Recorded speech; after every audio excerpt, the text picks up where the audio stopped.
Bermuda triangle, जिसे शैतान का जजीरा भी कहा जाता है,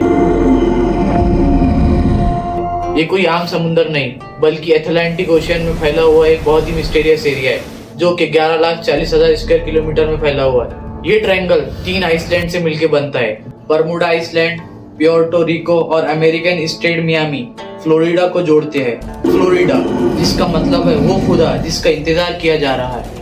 यहाँ 300 से ज्यादा आइसलैंड्स है, लेकिन इन 400 सालों में आज तक किसी ने बसने की हिम्मत नहीं की। ट्रैवलर्स और कैप्टन्स इस रास्ते से दूर रहते हैं। वहाँ पानी की गहराइयों में डर और शैतानी राज छुपे हैं। ये ट्रायंगल सिर्फ एक इमेजिनरी नेम है, बल्कि समंदर में ऐसा कोई ट्रायंगल नहीं बन सकता। ये 1945 में एक प्रेस कॉन्फ्रेंस के दौरान दिया गया था, जब उस समंदर से बहुत ज्यादा प्लेन्स गायब हुए थे।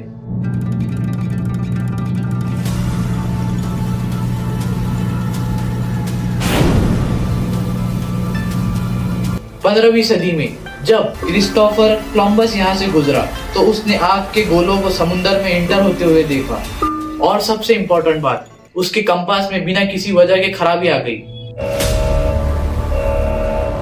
5 सदियां गुजर गई, लेकिन आज भी ये सवाल है कि इस समुद्र को ऐसी कौन सी पावर है जो इतना मिस्टीरियस बनाती है, और ऐसी कौन सी पावर है जो अब तक के मॉडर्न साइंस से सॉल्व नहीं हो पाई है। बरमुडा ट्रायंगल को अगर जहाजों का कब्रिस्तान कहा जाए तो ये कोई गलत नहीं है, क्योंकि आज तक यहाँ कई जहाज ऐसे गायब हुए कि आज तक कोई इसका पता नहीं।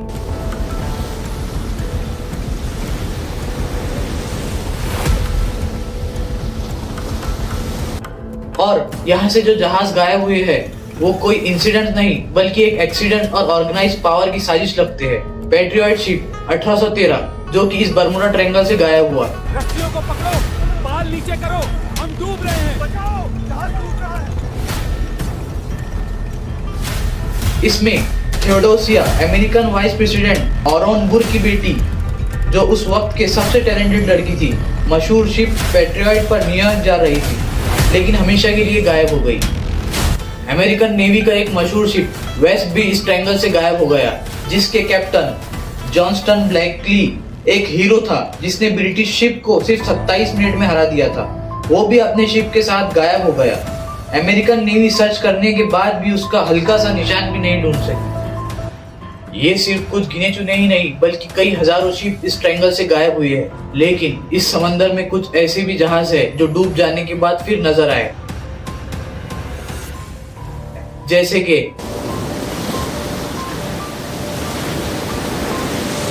कुछ अरसे बाद वो जहाज फिर से तैरता हुआ नजर आया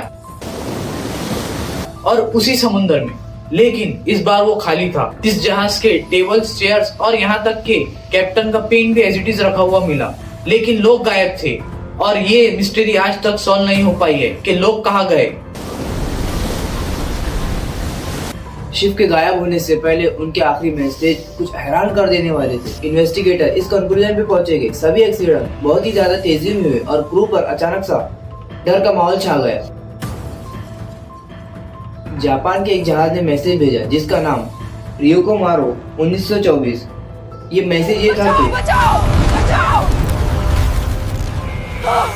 हमारी मदद करो, हम पर दर्द जा रहा है। 1967 में एक बोट जो कि इसी समुद्र से गुजर रही थी, उसके ओनर का एक मैसेज आता है। सिर्फ 3 मिनट बाद ही रेस्क्यू टीम वहां भेजी गई, लेकिन वहां पे लोग गायब थे, बोट भी गायब थी। समंदर की ये मिस्ट्री अब पानी तक ही लिमिटेड नहीं रही। अब हवा में उड़ते प्लेन भी इस अनजान ताकत के शिकार बनने लगे। मिलिट्री और पैसेंजर प्लेन उड़ते उड़ते अचानक गायब हो जाते। मौसम साफ होने के बावजूद भी डायरेक्शन नहीं मिलती। अगर कभी पायलट मैसेज भेज भी देता तो वो अनक्लियर होता। इसी तरह 1945 में एक इंसिडेंट हुआ। अमेरिका एयरबेस से 12 बॉम्बर प्लेन उड़े ट्रेनिंग के लिए, जिसमें से 10 तो वापस आ गए, लेकिन 2 गायब हो गए। ना कोई क्लू मिला, ना कोई एक्सीडेंट का मैसेज।